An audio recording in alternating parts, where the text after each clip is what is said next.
sawe no sina kyenkola sina mulimu sina kyengamba nti kino kyenjamu akasente akambezaawo actually ndoza byebimu kubindeese na wano kuba Africa ndinambeemu kakati mu nsi yonna ndi 15 so kimpa amanyi n'okweyongerayo ku nti Rita sawe no yes ndi kwagala kuddamu kufuna mulimu olw'okusoomezebwa kwempitamu nti neetaaga sente z'okwebezaawo esente z'okusasulawo ensula ez'okulyeza mbokiraba naye nga ate ndibadde sikikwa singa nfuna okukwatibwako nemanya nti nconcentratinga kati mu kuzannya kinnoma otuuka kati natusaaka obagamba sina za rent sina mmere togenda kubeera mu nyumba y'omuntu obeera omwo naye ng'ova bwero omaze mwezi mulamba ne bakutwala n'osula mu 5 star n'okomawo n'olya enfuufu saawa eno ndowooza nandisabye bwanga wali wasobola okusuulayo zasuddeyo ku akawunti oba ku mobile money nsobola okuba nga nsasula ebbanja nsobola okusobola nga nfuna sustainability ezimbeezaawo mu bbanga bwe nnoonye omulimu nakyo actually kyensinga ndowooza okusaba saawa eno ndi ku kisenge ndowooza bataddemu n'emisumaali bwegiti nkwatiddeyo so essaawa eno nsaba ayina kyayina bw'oba nga osobola okumpeereza ku mobile money oba ku akawunti naye ndowooza mobile money yesinga obutasumbuwa ndi ku 0774 003 oba katonyeze 3 72 not then ya Airtel nsokenjidemu not 774 not 3 72 not ndowooza lwe luganda olutuufu then nemba ku not 7 not 2 97 21 72 not 7 not 7 not 2 97 21 72 mumanya asimwe Rita baba neyanziza neyanzege mu advance. A'udhu billahi minash shaitani rajim. Bismillahir rahmanir rahim. Assalamu alaikum wa rahmatullahi wa barakatuhu. Nze Haji Kaboggoza omusomi w'edduwa ntereeza ensonga z'amaka ebyenfuna n'endwadde ezitategeerekeka. Haji Kaboggoza omusomi w'edduwa nsiŋŋaanibwa ekitigoma ku lw'ejjinja. Bw'obanga otuuse ekitigoma mu ttawuni ku siteegi osobola okuba ku nnamba z'essimu ezo z'olaba zitambula. Gwe wenna ali ewala oyinza okuyita ku mukutu gwaffe ogwa WhatsApp ku layini eyo eya MTN obudde bwonna mbeerako. Atulaba omulungi tukwaniriza nnyo webale kubanga otwegasseeko nate olunaku olwaleero. Tuzze okubanga tuwayamu gwe tugenda okubanga tuwayamu naye si gwe mulundi ogusoose wabula guno oyinza okugamba nti mulundi gwakobere. Tugenda kubanga tuwayamu naye tulabe ebintu abitambuza atya okutwaliza wamu.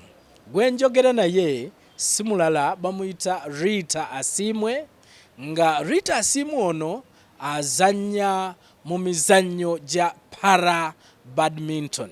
era nga saawa eno oyinza omuyita Paralympian. Simanyi oba mbyogera bulungi naye Paralympian naye ajja kubanga atutereeza okutwaliza wamu bwembanga mbisobeza okutwaliza wamu naye nga muzannyi so bwe twogera bagale baffe bano abazannya emizannyo gino ndowooza omanya beba abazannya nga balinako obulemu. So tugenda kuwayamu naye alina okusoomozebwa kungi kwayitamu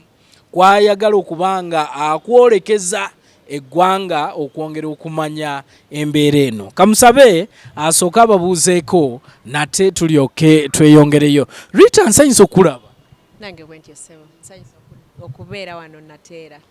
Weewaawo ye Rita oyo gwe tuli naye njagala kusaba ombulize ku bannayuganda abo abatulaba tulyoke tweyongereyo.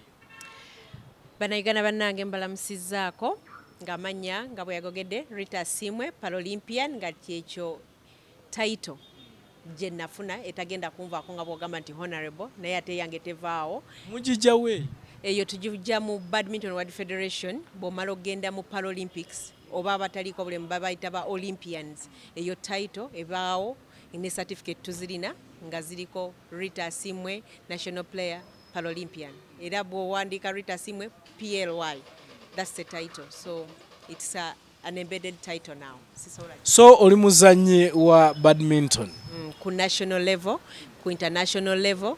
kuba kati ndi ku worldwide level. Nti essaawa eno mu worldwide I'm ranked 15 mu category yange ya SU5. Then Africa nga nze champion okusinza ku mizanyo egiwedde mu November nasigaza title yange ya Africa champion nawangula mu both doubles ne singles, so nemba nga title yange ngisigaza ngera ndi nambe mu Africa mu category yange. Hey, so atrobo mulungi ndine champion okutwaliza wamu Paralympian. So gwe tulinayo wano ffe munaye tubalaba Bungereza abaddusi b'emisinde nga badduka abakola ki, naye ndi wa mukisa saawa eno nti ntudde naye wano tugenda maaso n'okubanga tuwayamu. Ani akulifying okuzanya Paralympia? Okuzanya Paralympics oba Olympics, kati saawa eno nja kwogerera mu Paralympics because ki category jengwamu. Ozanya kati kangezeza 2024 ezijja ze tulina okutagirira era zitandikanga okuva January mpaka kuva January nga 2023 mpaka 2024 March. Era tulina myezi ndoza ng'ebiri kati okutanda. So oyina okuba mwezo tournament kati okusinzira we bagira tournament nga 4 eziri current ng'ozizanye nga ziri current, then ne points zo si tournament zizokezo kunsi ezomu nsi yo nengo omuvinze mu nsenda kubanga emizanyo gyaffe gya kutambula mu mawanga gabwe Europe, Asia na bikikati nga bwe tubadde mu World Championship Asia mu Japan. So kati nti bagira ne bagamba tulina qualifying tournaments ezeze zigendo tandika next year, kati nti olina okubanga ozigenzeemu okufuna those qualifying points. So kati bw'oba tozigenzeemu rank yes eka nti era saawa eno nti ndi ku 15 nene missinga mu tournament enesooka nesigigenda ababa bagenze baba bansi ku mawansi nesigenda mu yokubiri ababa bagenze baba bansi ku meaning nti mbanduzinga ki cause rank eyo nti mbanzira yawo bane wesanga atenzizeyo mu 3 mwana ekiyinza okuluba ekitatwangwira kufuna qualification ogenda mu Paralympics. Then nti kati saawa eno nekirala ekituyamba nti ndi African champion number nti nkyalina that slot esobola okunyamba okugenda mu Paralympics ku slot ya ku melt ya being the number 1 nti ne points zange nyingi saawa eno naye bwe next year omuntu omulala bwawangula nafuna points ezisinga nyinza obutakola ki obutagenda nti kati ekitegeeza nti mba nyino sigala nga training hard and participate in various mu tournaments eziddako ezisinga nti bw'omisinga oba oluzinze bwekityo bwe kiri. Kyenjagala okwongera okumanya nti nange nga Kisubi bwendi nsobola okugenda n'enkompitinga mu Paralympics. Kyenjagadde okwongera okumanya ekyo. That's why nkugambye who qualifies. Kati Kisubi gwe saawa eno mu category oba mu able-bodied abantu abataliiko bulemu era kati gwe tuba bw'oba ogenze competinga tuba bajja kubalira mu Olympians nti togenda kuba mu Paralympians toyinaako buzibu bukuliko oba kitegeera nti yo physically okay ng'aliko obulemu mwezo era buli omu alina class gy'aba akola ki agwamu mu Paralympia ne bwaba muddusi balina classes gye bagwamu nti oba tibiki oba T20 T19 bwe tutyo. So mu badminton tulina classes 6 tulina wheelchair ziri mu category 2 wheelchair 1 be batula mu abazanyira mu bugaali, then ne tuba ne short stature bana abasaiza nyimpi then betuyita ba beginners. Then ne tuba ne SU5 kati category jengwamu nti upper limb yeina defect yeina obuzibu. Then ne tuba buli waggulu ku limb y'emikono. Then ne tuba ne SL3 kati Elizabeth omanyi abatambulira ku mavivi nga movement zaabwe nafu nga tasobola kuba lutalu nene aba 3. Then wabawo aba 4 nga ye asobola okwanguwirwako mu ntambula kati beba abalina obuzibu okutandikira mu mavivi okudda wansi nti mobility yaabwe eba kirisa okutambula. Then ne tuba ndoza beebo zezo categories omukaaga mba nzimazeeyo. Tulina wheelchair 1 wheelchair 2 SU5 SU6 SH6 then SL4 SL3 byezezo.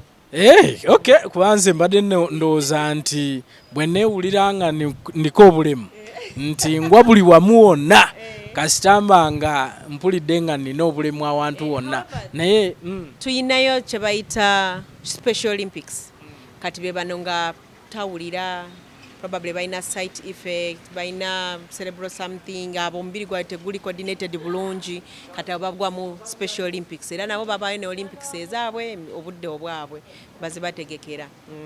kubanga kati Rita sisobola kuzanya na wa SL3 kati ngerizabe kubanga mbanja musinga okutambula tekiba fair era nzanya na muntu wa klasi yange netwekuba bulungi.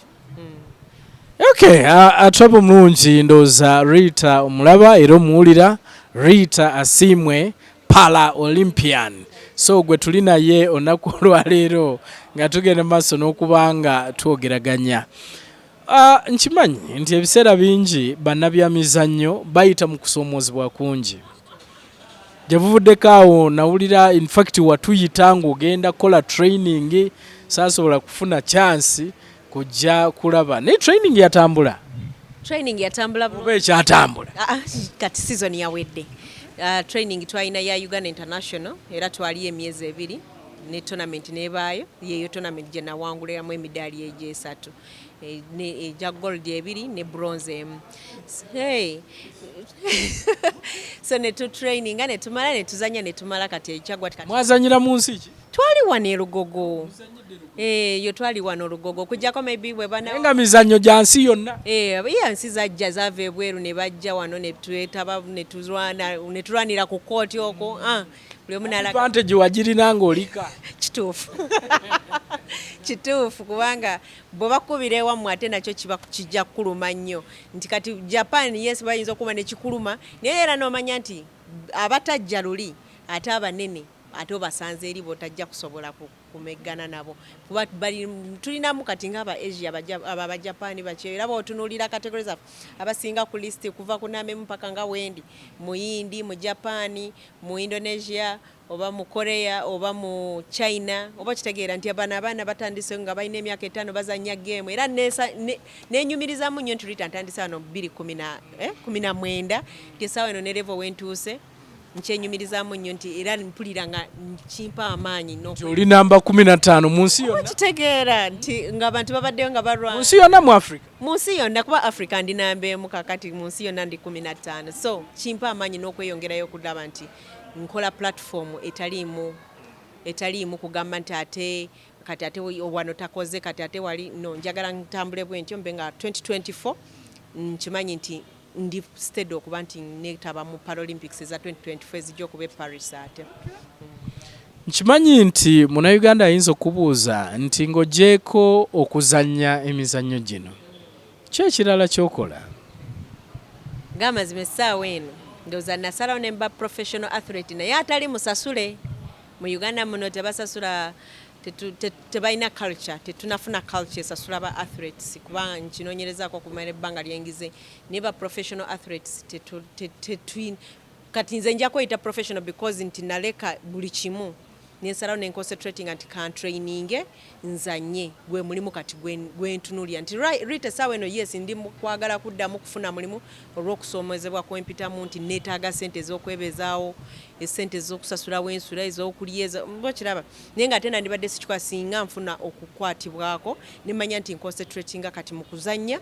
kyekyo kyekineetaagisa nti mentally ndi steady nyina okuba physically fit naye tekijja kusoboka kirabika mu Uganda muno kuba kati nyina okuddayo nenoonya omulimu nsobola okuba nga nsobola okusasulawo ensula nsobola okulya nsobola okutambula era okuzanya kati okutraining era egenda kwesalirako tekigenda kubanga guno omwaka guno bwe gubadde nti okuva lwenava mu Paralympics neneewayo neŋŋamba kankole training ngera nkeera ssaawa 3 nga ndi ku kooti ne training mpaka ssaawa 12 oba kitegeera nti bulwobeera ku kooti oba ofuna ekyenjawulo obwongo bumanyiira omubiri ne gumanyiira tokoowa nnyo oba kitegeera naye nti kati bodda mu kukola oba olina ripooti z'okukola ate ovudde ku mulimu ng'okooye ate genda mu training ate olina okukeera enkya neweesanga nga bikutama kyesa naye kati saawa eno siina kyenkola siina mulimu siina kyeŋŋamba nti kikino kyenjjamu akasente akambezaawo akyendoza byebimu ku bindeese na wano. Kale tugenda kubyogerako manyi njagala nnyo okwongera okumanya nti bingi nti oli Paralympian oli ayinza okulowooza nti olina manager akumanaginga bingi nti oli ku national omuntu ayinza okulowooza nti eggwanga lirina omusaala gwe lisasula abazannyi baffe abatumbula bendera yaffe mu mawanga amalala oba mu nsi yonna. Omuntu ayinza okubuuza bw'atyo.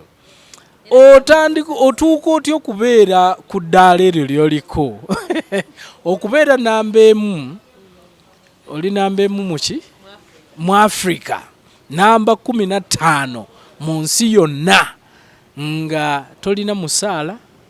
onoonya mulimu, tolina manager, bwe kirine mu nsi endala oba kiri Uganda? I think mube interactinzeko nabo mu nsi eb'endala. Kale bwe tugamba nti Europe, because kati tugoba Europe. Bwe tugamba nti Europe, abazanyi abasinga funds bazijja mu family zaabwe because bo system yaabwe eba supportinga. Newesanga nti omwana family emubeererawo, emuwa sente ze yeetaga, ate oluusi kati juka nayo government yennyini eyina system gyeyina nti at a particular age buli mwana ayina something they get. Oba kiraba fine expenses zaabwe nene biki. Abamu they have managers. They have coaches abafaayo n'amanya nti ono muzannyo wange mu grooming mu fighting munoonyeze buli kye yeetaaga. Oba kiraba nga ye omulimu gwe ng'akimanyi nti olina okuba in good order, in good shape, osobola okuba nga otraininga bulungi nga giving a good product. Ekitali mu Uganda muno. Mu Uganda muno bajja kugamba yiiya weeyiye. So kiraba ne weeyiya ng'omuzannyi ne weemanaginga ne weefaayo okulaba nti olya bulungi, osula bulungi, buli kimu sente ekuliisa gw'olina ojja noonyeza. Kyova ebiseera ebisinga ojja kunsanga ku mikutu gyange, ebiseera ebisinga mba nsabiriza n'owulira n'otuuka ekisa n'owulira nga kikutamye naye because n'omanya nti bwenta kino mba nekiri bwe nkwata kino ne ngamba kanfuna omulimu mba okuzannya mba ngenda kuteeka wansi. Oba ate nga sandyagadde kutakuzannya kubanga mu budde bwe mmaze bangi bendabye nga bafunye hope. Oba kiraba I'm doing this for me because kimpe essanyu ate kinyambyeko nange ng'omuntu okuupliftinga my esteem my oba kitegeera naye ate bwe ntunulamu ne benjogera nabo abaana bakuapproachinga n'olaba nga bagumidde ku ggwe. Oba kiraba nti omwana asibuka Zambia, South Africa, n'asibuka n'asibuka Europe n'agamba bannange you're my hero. Oba kitegeera kati ekyo kyokka n'owulira nga ate bw'okeera ku makya n'obagamba nkitadde oba obaleetinze down. Kati mu bulumi obwo bwonna n'ogamba nkoze ntya kanoonye wenzija 10 nsasule rent ate nsigale nga ntraininga. Siina manager, tetulina specific coach nti ali awo akuliko, era coach obojja mufuna kati kangeze nga federation ye yeetegekedde nga bwe twalina Uganda International negamba kati tutegese tournament mugende mu ba training. Oba kiraba ne bajja ne baba training naye nga ate si bwe kyandibadde. Because if I'm to compete at an international level nga gye ntuseeko era buli omu agamba how do you survive, how are you making it. Oba kitegeera n'olya nga sympathy ekuyitiriddeko buli omu akusympathizing okusasya n'olya nga like oba kiki naye nga ate n'oguma n'omugamba nedda nkikola because naawe tomanyi gye gava naye Mukama tamanyi kyaba yakutegekera. So ebiseera bisinga tusurvivingira ku lwa Mukama yekka.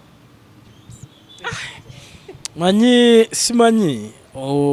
oba n'emizannyo emirala bwe giri oba badminton yali bw'atyo. Kyenjagala okwongera okumanya nti ewaffe wano e Uganda bwe tuba tutunuulira ebyemizannyo byonna tugambe nti embeera yeeyo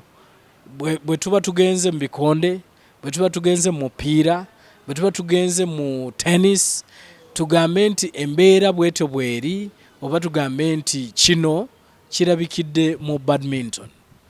Sijja gamba nti kirabikidde mu badminton yokka. Emizannyo gyonna gistrugglinga. Naye sometimes kisinziira mmwe abagitwala muteeka mu maanyi genkana ki. Kisuubirwa otandika project ogenda fuba okulaba nti project eyo osasula abakozi b'oteekamu okugitambuza fundraisinga ofune sente zitambuza project. Kinandisuubidde nti buli federation kyeyina okukola to fundraise for money okulaba nti abazanyi baye asset gye bayina abazanyi babalabirira. Situganye most of the federations they are non-profit tezifuna sente nti zina yes nenze nandyagadde zifundraising zitekewo outside income basobola okubrandinga t-shirts ne bagamba kati nga tournament gye taliyo federation tekiyigana kukwata emitwalo 5 negula emijozi negiprintinga negitunda ne putting tickets out ne tunda ne olaba because we've done the things in different organizations mu companies ne mutunda company ne mugenda mu company ne bagamba nyine ngaba yimbi nanga mu company najanga mu UBC nagamba ne mugulayo nga ticket ya 5 oba kitegeera nti federations when subira okola ne chemanyi kyendabye tekinakolebwa wane Uganda ewaffe actually mu Africa ndowooza tetunafuna gundi spirit ya fundraising for the bachali mweri gundi egamba they will bakole ekitiibwa kyekyo kye tusobodde oba kiraba tukyali mu comfort zone ninga ate we are competing at an international level. So how are we going to compete at an international level nga we are still comfortable in our own weaknesses? So tetunafuna federations zonna bwe ziri naye okujjako ezimu ezisobodde okumanya how to beat a ground nezimanya tukwasa kati bwetunya boxing ne muhanyi nti amaneginga boxing nakwata bwogi namutekanga ku musala nakwata oba kitegeera ng'amanyi kiki kyagenda oba kitegeera senga nti alina ssente naye anoonya ssente. So kyensuubira federations okukola ekitanaba kukolebwa ku lobbying funds. Exactly, thank you. Balina okulobbyinga funds ne bamanya nti abazanyi tulina abazanyi 5 bagenda mu World Championship bagenze batya wakabaleseeyo kibakomyewo batandikidde ku ki oba kitegeera kyeŋŋamba kati oganyulwaki manyi waliwo ebintu ebimu bye tukola kati Rita mu badminton kiki kyofunamu bw'obanga ddala ku mikutu gyo saawa eno onoonya mpewo okwekubira mulanga kusobola kufuna kasente ka renti kasente ka mmere kasente ka kwebeezaawo badminton oba ofunamu ki? Ekibuuzo kyombuuza abewaka kye bambuuza buli andira exactly ba ogizi bange kye bambuuziza the same thing buli omu kyambuuza naye nze ngumira ku kintu kimu nti I'm preparing the future oba kiraba because there is always one sacrifice nti wetwagenda otuukira wano waliwo abantu sacrificingira okutuuka kweno Uganda kubanga bw'otunulira back way mu Uganda gye twalina enkadde yes naturally they were okay naye okutuuka ku development entono gye tutuuseeko waliwo aba sacrificinga so sometimes you agree and become the sacrificial lamb for the future. Siina kyenfunyemu yadde ye coach ajja kuyo oba abakochi bajja kuyimayo bagambe naye oyo omwana tasiima atambudde amawanga yes nga tambudde not at a favor. Era Rita bw'ogamba omuntu nti onoonya za mmere onoonya za rent nga juzi wano wangamba nabadde Japan nabadde China nabadde UK nabadde wa omuntu yebuuza nangamba ono mwala ali serious oba azanya buzi. Sometimes tuba olusi waliwo kyogamba nogamba let me prioritize this nokiwa time nogamba sigenda kupapa kangira nkyawaniridde tomanya kuba batomanyi nga bwali tomanyi nti ojja kuba muogo omuzannyo mu budde bwe buti so batomanyi when you're going to break through mu budde ki kyebimu kati nze nja kugamba nti byebimu kubicyanganyo maybe okutuuka nga mu mawanga n'enziruka kubanga kati nziruka siri sure of tomorrow bwe nziruka ne bigaana nga neeno banneeganye kakati nenkola ntya wakiri kankomewo wano wemmanyi nti nsobola okudda wali mama wange nenywa giraasi y'amazzi oba nengene wa muganda wange nampaayo omutwalo ne gummazaako olunaku oba kitaba so kati tugira ne tugamba siina kyenfunyemu financially as of now yadde bo bajja kugamba gumiikiriza ebirungi bijja naye birungi biri mu maaso naye nze nandigambye nti bagezeeko okulwana ekigambo kya tetulina ssente bannaye kubanga nze bw'oŋŋamba nti tetulina ssente naye nga gwe famire tesula njala nga famire ye is doing well nga you make sure you're putting food on their plate okay ojja kuŋŋamba you're doing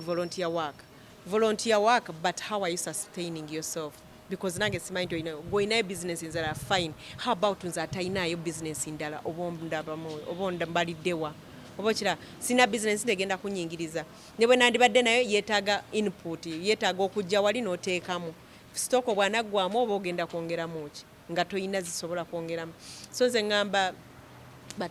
bagire kintu ky'okufunamu kyo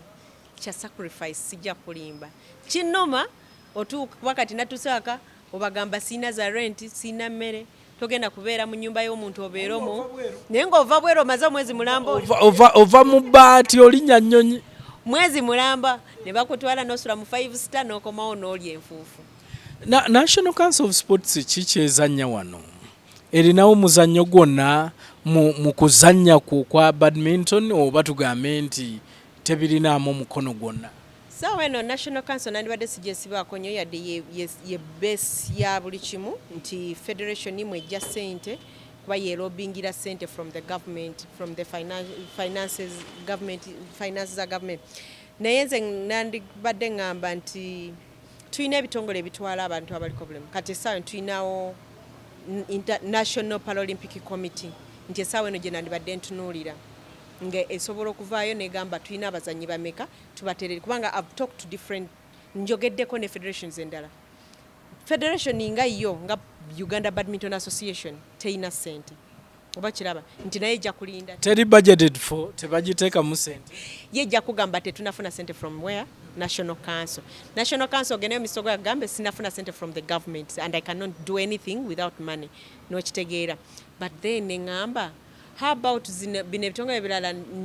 Uganda National Paralympic Committee yeekozeewo otya erinda okay situganye ye ejja kugamba tulinda big events nga World Championship, Paralympics. National Council yesigenda gyesibako kubanga era sijentuukirako. Yadde I've been there several times nze n'emisogo tubaddeyo nga we rub like buli dakiika mubeera naye nga ne bakakasa nti tebalina kwogera na muzanyi naye nga nze ne breaking a protocol nga nze ku lwange. I've been to the minister, I've been to National Council General Secretary, nawandikira mama ne banzizayo wa minister ne nowandikira buli omu gwomanyi nti asobola okukaminga in picture nobawandika ne still ne bakuzayo ki mu National Council naye ate National Council eba ina okubanga ekusindikawa mu federation naye ate ne federation nojjukira nti nayo sente zijjawa kati awo kyesijja kulimba nti sijja kumanya what period sente rezinava mu National Council to the federation oba federation ezifunye oba tenazifuna nze naawe sinza kuwa mazima matuufu. Nambemu mu Uganda, nambemu mu Africa,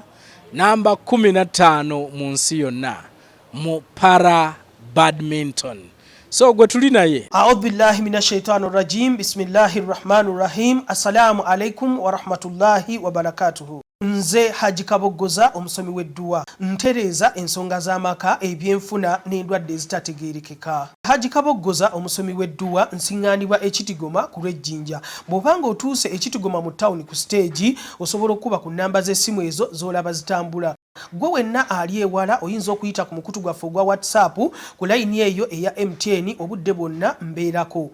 Gwe owangaala otya? How are you surviving okutwaliza awamu? Ekyokusurvivinga oba okuwangaala njagamba kati guno omwaka gwo nja gwebaliza Paralympics ze nagendamu mu 2020 omwaka oguwedde nti kwa allowance government gye yatuwa $1 million kwe survivingidde mpaka akaseera kano. Buli omu bamuwa musanvu? Buli eyagenda nga buli eyaqualifyinga ng'agenda mu Olympics oba mu Paralympics government yamuwa $2,000 eza dola ku akaunti ye. So nti ezo sente ze mbadde survivingako omwaka gwonna byonna nga buli kyenetaaga kwenze ntunuulidde. Siga nti zimala tezimala kuba otoolako reno actually ndoza nagenda otuuka ogenda ndoza nga nsigazaawo obukadde nga buna obusatu kitundu abeewaka baba baagalako baani olina ebibyo ebikwetaagisa byobadde olina okukiriyalinga n'obikiriyalinga nogaka so kati ezo ze mbadde ntambulirako ne kati zaggwawo then before Paralympics luli naina akalimu kanga akapaani tunda paani nemmala nenfunawo akalimu kubanga nyina edduuka lyentundamu eby'abantu abaliko bulemu bye bayita Malengo Foundation eyaliwa naye yaggalawo covid bwe yayingira so okuvanga 2020 March saddamu kufuna mulimu awo nenjiyayo mu 2020 nenjiyayo liquid soap of lately sikyasobola mutuna kubuka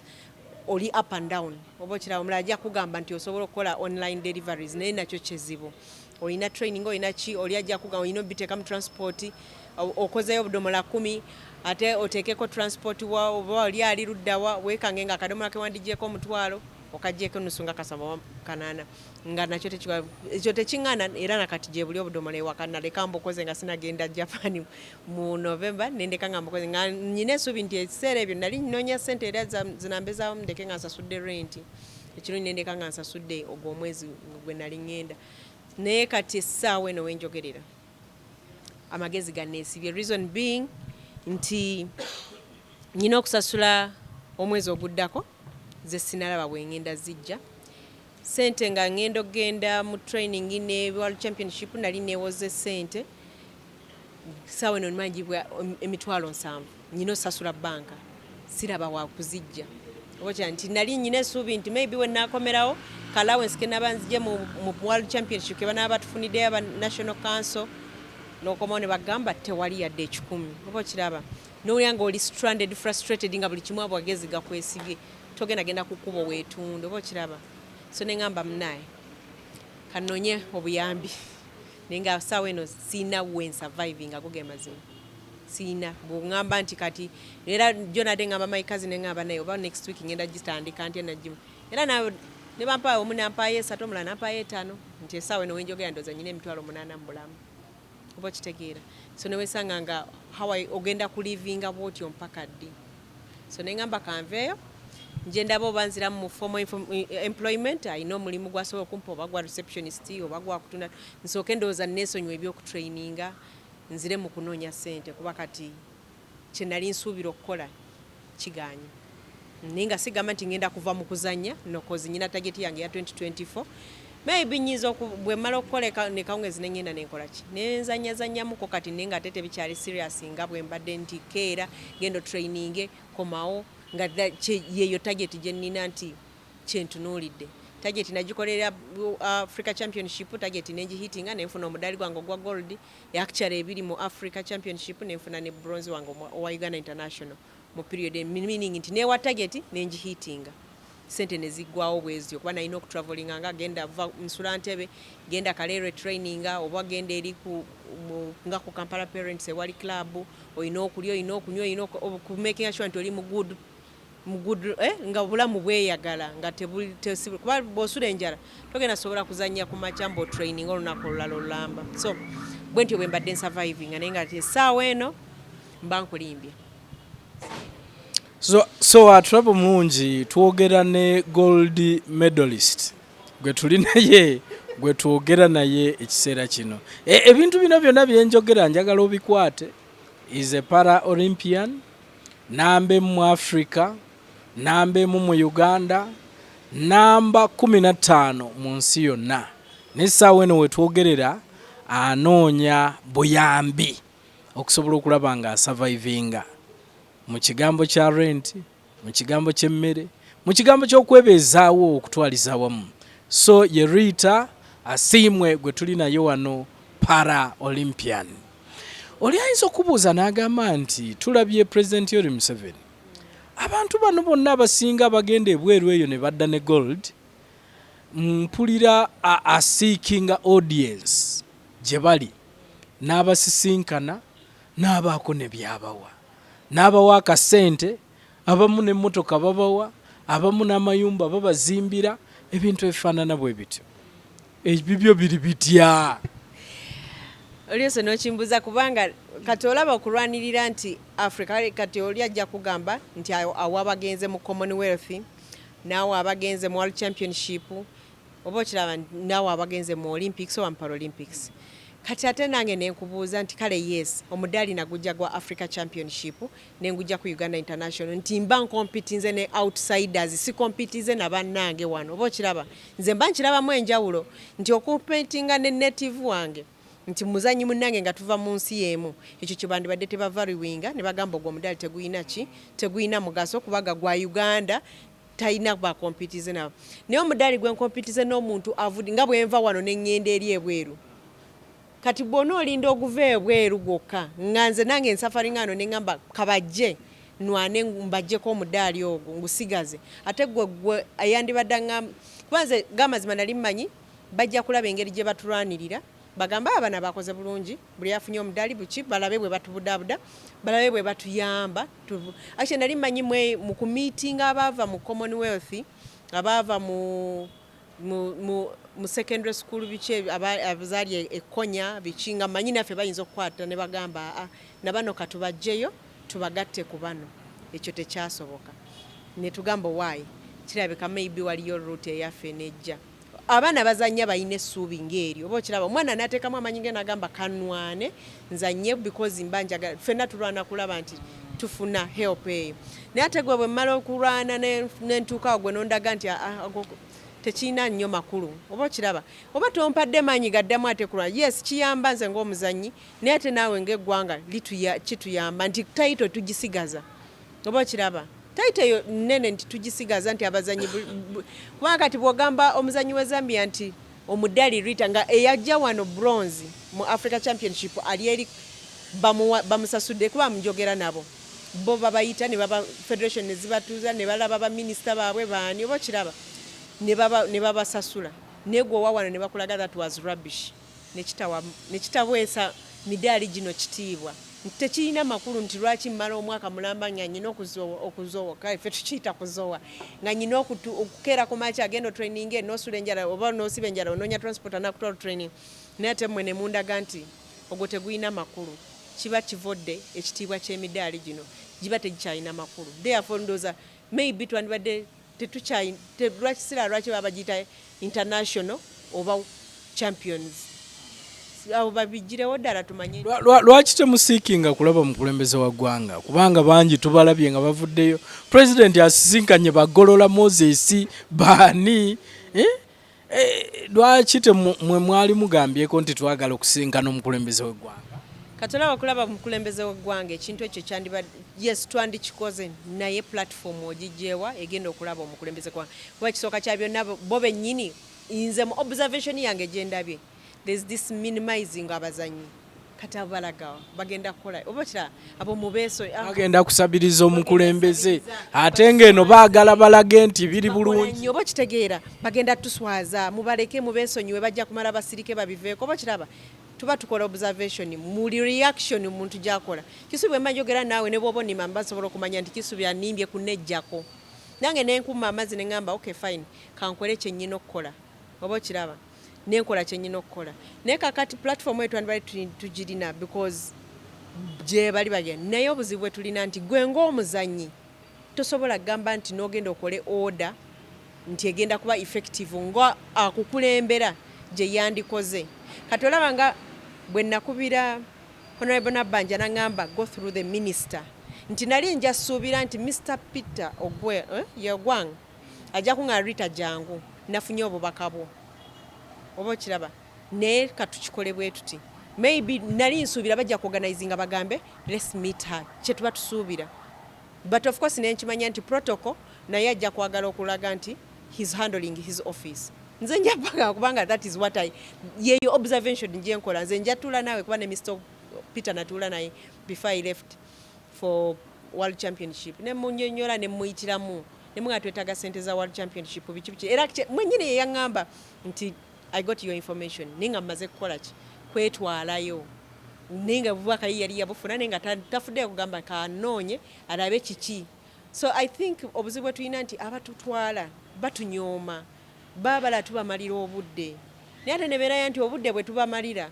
naffe oluusi kiraka ffe tubabeezaawo mu offices that's why they are in those offices oba kiraba kuba muli ajja gamba oyo bw'aba tazanye tulina abazanyi bangi ezo gundi nziwulidde nnyo mu bakooki tulina abazanyi bangi oyo ne bw'atazanya we shall always replace them oba kiraba naye the talents are different tulina abazanyi bangi nti babaddewo oba kiraba ne buli omu ali gifted different ate buli omu alina omukisa gwe different nti nasangawo abazanyi abamu nejja n'emikisa egyange nti envayo gye nvuddeyo ate nga bangi bensanzeewo oba kitegeera naye tegwe muntu munnange noyagala okundaga nti kyoliko tekirina nnyo makulu nekimalamu amaanyi naye nga tekimalamu maanyi naye kimpa amaanyi okukaayana ne ŋŋamba mutuvaliwinge ebintu bye tuba tukoleredde babiseeko value kuba nayo baba bataddemu obudde so bweba otegese Uganda International abazanyi bo ne bawininga emidaali kivaluwinge lwana nga federations endala omakinga sure nti nabo batuuka eri kuba bwe tutuukayo ne federation ebeefunamu bamanya nti there is existence of this particular game kyetufa nti game ekule bagimanye but probably baleme okugamba sente ezigenda mwogo omuzanyo tezirina makulu I think kyetulina oba tunyomanye ebintu nti buli kimu tulabanga kati essaawa eno abaddusi netball football kyekirina omulamwa naye naffe to adding a little value ku country. Rita Simwe is a Paralympian. So gwe tuli naye olunaku olwaleero gold medalist mulamba. So tuli naye tugenda maaso n'okubanga twogeraganya ku mizannyo gyonna okutwaliza wamu si badminton yokka naye bannabyamizannyo bangi tubalabye nga balaajana ensonga ya welfare erabika si nnungi n'akatini okutwaliza wamu. Njagala tunuleko okusomoozebwa ng'omuzannyi kusomoozebwa kikwe musanga kubanga tugenda ne tuwulira nti abazannyi b'e Uganda batuuka n'okutuuka ne babanga ebikozesebwa tebabirina ng'ate bannaabwe eri balina buli kimu kyonna ekyetaagisa okubanga kikozesebwa. Sigamba nti kwe kusoomoozebwa kuyinza okubanga si kusoomoozebwa naye oyinza obuwulira Munnayuganda kusoomoozebwa kikwe muyitamu ng'abazannyi. Ebiseera ebisinga kati mu mizannyo gino kale janjawulo nti kati particularly bwe njogera ku badminton nti ojja kusanga nga engatto ya badminton ey'okuzannyiramu okufuna engatto ennungi nga mpya eri mu $100 ennungi empya etagenda nti zya bbeeyi. Racket bye tuzannyisa ke tukubisa akakalinga akagundi k'ensiri akakuba ensiri ekiro akasiriiza ensiri abantu abasinga bakayita kantu ensiri kabbeeyi nti okufuna buno bwe tulaba batembeeya wano obulala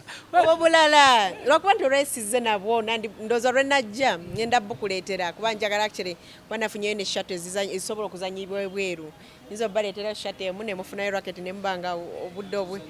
nga muzanyirako awo mu budde bwammwe obw'eddembe. So nwesanga nti shuttlecocks ze tukozesa za bbeeyi okugula shatu emu ennungi gy'onookubamu ennaku 2 oba 3 emu bweti ogisanga nga ku 6-7 emu bweti akapiira ketukubaako akakawujja akakalinga fano. So nti bwogenda okugula tiini ziba za ssente nnyingi. So omuzannyo gw'oguganga omuzannyo gwe tulimu gwa bbeeyi oba okiraba nti okuva akantu ako oyinza kazanya mirundi emeka nze mbadde manyi kabeerawo lubeerera nti bw'okagula oba oguze nga bwe tugula omupiira nti gumala ku bbanga okwonooneka. Bw'osanga omuzannyo omulungi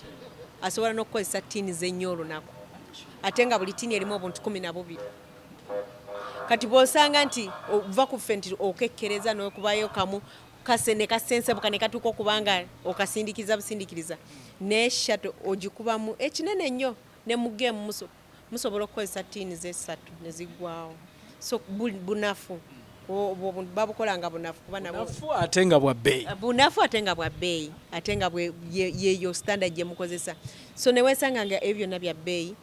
ebintu bye tukozesa bya bbeeyi racket shuttlecocks engoye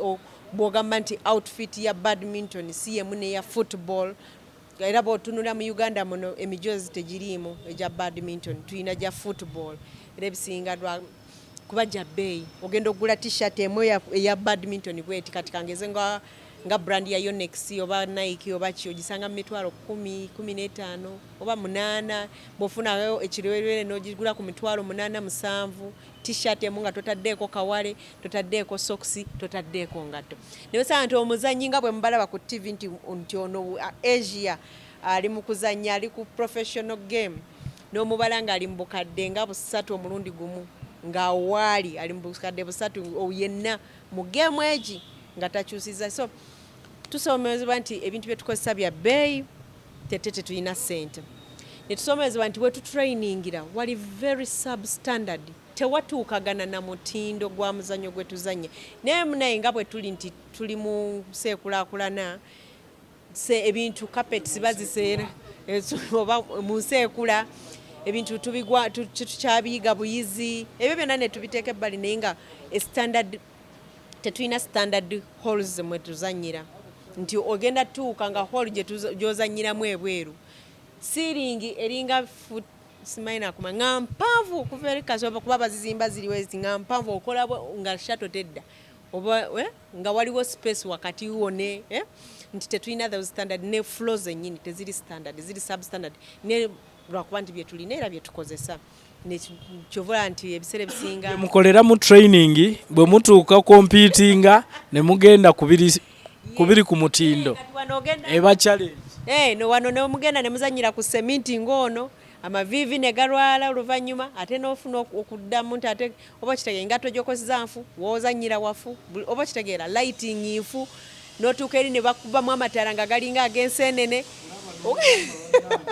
ogenda otunaba oti nga amataala go gokka tosobola kulaba oba kitegeera nti ezo zonna kyobola ebiseera ebisinga batuwaayo like 3 days tournament organizers ne babawaayo nti bweba tournament etandika nga lumu ne babasuubirayo 3 days before ne muba nga mugezaako okukola ki okumanyiira embeera oba kiraba n'ebiseera ebisinga nga bw'omanyi amawanga ga Africa tetuba na ssente zitwala abazannyi zijja ku last minute abaana n'atuuka leero ng'enkya ye games akooye omubiri nkoowo obwongo tebuli steady oba kitegeera nga tali prepared n'omulundi n'ogumu so ezo zonna challenges nti twetaaga ale preparation twetaaga facilities tetulina facility kati bw'otunuulira facilities tetulina tezi favoring aba Bugaali ezisinga ng'ogyeko kati nga Lugogo era yeeriwo gye bayinza okutetenkanyizaamu ab'Obugaali ne facility endala zetulinawo kati nga CFK Badminton Academy yalwawo tusobola kuteekako Obugaali eba egenda kulobola flow yaoli so facility tetulina facility mu ggwanga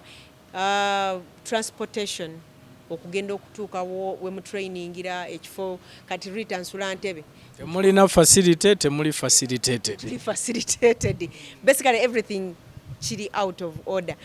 n'osula Ntebe otrainingira Kaleerwe olina okugenda ne transport omutwalo gwa buli sina mutwalo gumu mitwalo ebiri gya lunaku transport yeka nga tonalya tonanywa bw'oba ku kooti olina okunywa olina okufuna amazzi agali kirine gotagenda kulwaliramu olina okulya emmere eri healthy togenda kusulira ekikomando osuubire nti ogenda funa amaanyi aganazanya ku kooti oba kitegeera so wesanga buli kimu kyakustrugglinga so tetuli facilitated tetulina facilities bakooki beetaaga okusasula nabo bali mu mbeera y'emu ng'abazannyi oba kiraba so newesanga nga embeera yonna yakuwamirira ejji balikola batya like tuli mu mbeera oba kukola kisobaye naye okukwata nga tekyatika buli mbeera yonna gye tuyita tewali mbeera nnungi naye tufaayo ne tulaba nti tujja kubasobola kasita oyiga tactics oba kiraba so yeyo hope gye tubane nti guni nyamuko naye ng'okimanyi oyinza obutamusobola naye Katonda oluusi n'akuyambirayo oba kiraba naye nga zo I think challenges zezisinga ndowooza era mu Africa nga bwe tuli facilities tetulina transportation etwala abazannyi lwaki okiteeka ku Africa kubanga fe bwe tulaba ensi za Africa abamu abazannya emizannyo nga gino bali bulungi bali well off omulaba jada parkinga enzirusi e Uganda wano gyotalabanga nako na parkinga n'avaamu n'agenda azannyo omuzannyo gwe wali. A'udhu billahi minash shaitani rajim. Bismillahir rahmanir rahim. Assalamu alaikum wa rahmatullahi wa barakatuhu. Nze Haji Kaboggoza omusomi w'edduwa ntereeza ensonga z'amaka ebyenfuna n'endwadde ezitategeerekeka. Haji Kaboggoza omusomi w'edduwa nsiŋŋaanibwa Ekitigoma ku Lwejjinja. Bw'obanga otuuse Ekitigoma mu ttawuni ku stage osobola okuba ku nnamba z'essimu ezo z'olaba zitambula. Gwe wenna ali ewala oyinza okuyita ku mukutu gwaffe ogwa WhatsApp ku layini eyo eya MTN obudde bwonna mbeerako. Katolaba abazannyi abasinga bafuna nga bwe wambuzizza edda nti olina manager. Abazannyi abamu balina ba managers, balina ba sponsors. Kye tutalina mu Uganda wano. Lwaki temubikola ebyo? Sponsorship ya Uganda abandi badde ba sponsoringa tebannafuna SS ya sponsoring single games. Nti kati mileage bagiraba mu rugby ne bagiraba mu football emizannyo gy'abangi nti Rita ojja tambula mu Pepsi bagamba I need sponsorship bagambe tuli budget etutuga tetulina we tukufixinga ogende sina by the way sinatuuka ndowooza nengenda mu CAA nengenda mu Pepsi nentuuka mu MTN nentu buli wensuubira nti bandi nga basobola okukola ki okutuwa obuyambi n'okutukwatirako and then ebiseera ebisinga gwe ng'omuzannyi it is hard to look for these funds kyovola we have better baba ne ba managers n'amanya nti omuzanyi nkoze ddiiru ki munonyerezaawa oba kiraba ezo gundi ze baba bakola memorandums bazikoze batya naye kati gwe muzanyi gwe manager gwe buli kimu ne bakulaba oba n'omuzannyo tegunakwatayo bannayuganda kubanga bagutegeera bulungi ekyo kituufu n'omuzannyo ng'omuzannyo tegunakwata ine ate ensobi naye ndowooza era bagutwala kubanga gwe weebuze bagwadvertisinga budde ki wakakati essaawa eno nze Rita actually ndowooza kuva lwe naguyingira I've been out there making sure nti at least buli gwe meeting nti abantu abasinga kati bamanyi nga wa badminton tebakyamanyi na paani babyerabira because I've tried to sell what I do. It is how much can you sell that your product naye bange emanyikiddwa naye kati gwe bulwa noyagala okukolera ekintu mu nkukutu ani anaakimanya kale naalyagadde okumanya Rita mu kiseera kino kiki kye wandyagadde bannayuganda abo bakukolere essaawa eno akitye njagamba essaawa eno kaakano bwebanga waliwo asobola oba kubanga omulimu gwo gujja taking along era ngunonya era bamu bakontakti nze ne sharinga my CVs waddeyo nga bulijjo naye essaawa eno ndowooza nandisabye bwanga waliwo asobola okusuulayo zasuddeyo ku akawunti oba ku mobile money nsobola okuba nga nsasula ebbanja nsobola okusobola nga nfuna sustainability ezimbeezaawo mu bbanga bwe nnoonye omulimu nakyo actually kyensinga ndowooza okusaba ssaawa eno kubanga ogw'omulimu tujja gunoonya formal sector essaawa eno bajja kugamba eri down okufuna omulimu kiyinza okuntwalira obudde naye bwebanga waliyo asobola ndi ku kisenge bakita kisenge ndowooza bataddemu n'emisumaali bwegiti nkwatiddeyo so essaawa eno nsaba ayina kyayina bw'obanga osobola okumpeereza ku mobile money oba ku akawunti naye ndowooza mobile money yesinga obutasumbuwa nga mbasomera enamba zange and then also noonya sponsor nkyanoonya basponsor kubanga ekyokuba nti kati eno embeera weeri ne manager ate namusasuza ki ate manager sigwa omusasula manager yalina okubanga yakuteeka no kati kankubuulire bamanager be Uganda wano nabo bennyini nedda njagala ogambe bannayuganda nti bwebe osobola okummanaginga in the proper way because manager mba segenda kukayana naye lwaki ogamba proper way olina okusaba manager oba agenda kumanaginga wenna kasita abanga yakumanaginga manager in a profession of bad abayimbi tobalaba muyimbi agamba nalyetaaze manager nga ye boyfriend ate nga yakola buli kimu ye manager oyo ajja okusobola okuzanya sandi agadde kugatta business na sandi agadde okay fine argument yo njitege nze nyinza okubeera awo ne ngamba nti njagala mu managinga ne njagala mu managinga buli kimu eyo yayinza okubeerayo mbulira bameka nga bamanaginga everything ne basiga nga be batono so nandyagadde njawule professionalism ku other private life so nti bw'oba nga osobola okumanaginga you're welcome tujja tula twogere because your career nkyagitwala mu maaso yadde waliwo ebigenda bisoba tujja kulaba bwe tukikwasaganya kati nti of course kati manager abanoonya ba sponsors naye ne ba sponsor bwe baba nga gye bali nga ompulidde ng'era ondabye banaye mpita oŋŋambe Rita let's start here oba okiraba next year is a busy year neetaaga okuba nga ŋŋenda mu nsi ez'enjawulo okuzannya naye nga ssente zitakka wansi wa bukadde 15 bwe buzibu bwa tournament ze tulina kubanga oba olina osasula hoteri osasule tiketi oba okiraba accommodation ebyo byonna byonna ne training yamu so bw'oba nga gy'oli nga owulira you can put me on board n'ogamba let's manage this athlete tubeemu nekyetukola mu ggwanga tuleme okusuula obusuuzi kuba sandyagadde ŋŋambe nti nalemererwa no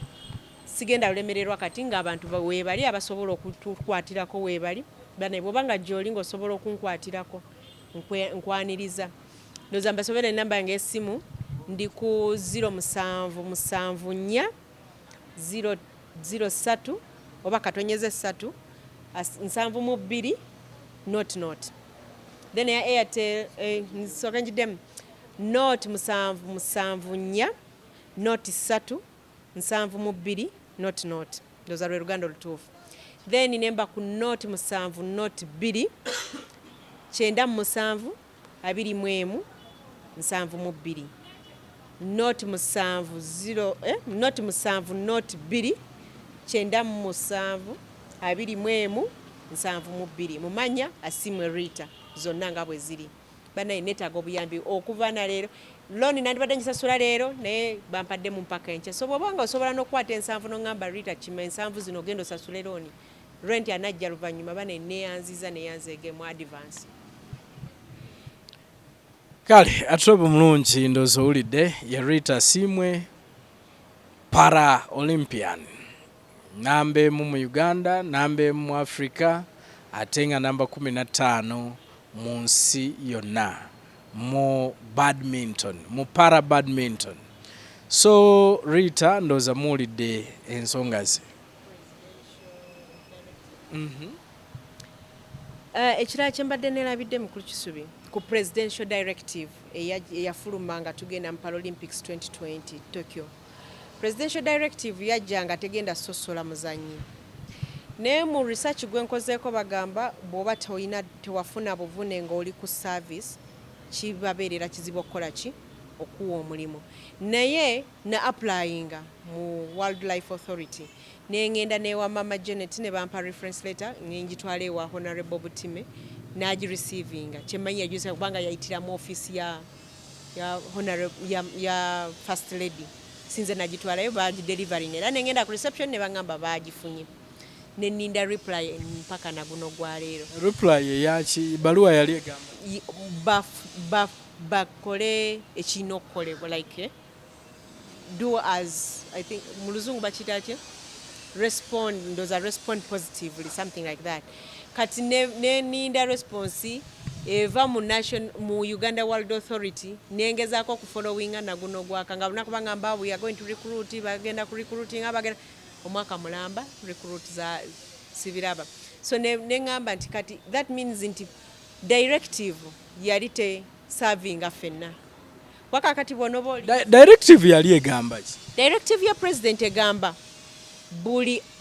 buli successful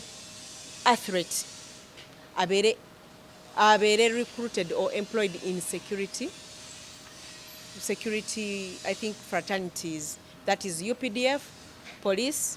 prisons and army. Kati Wildlife Authority under UPDF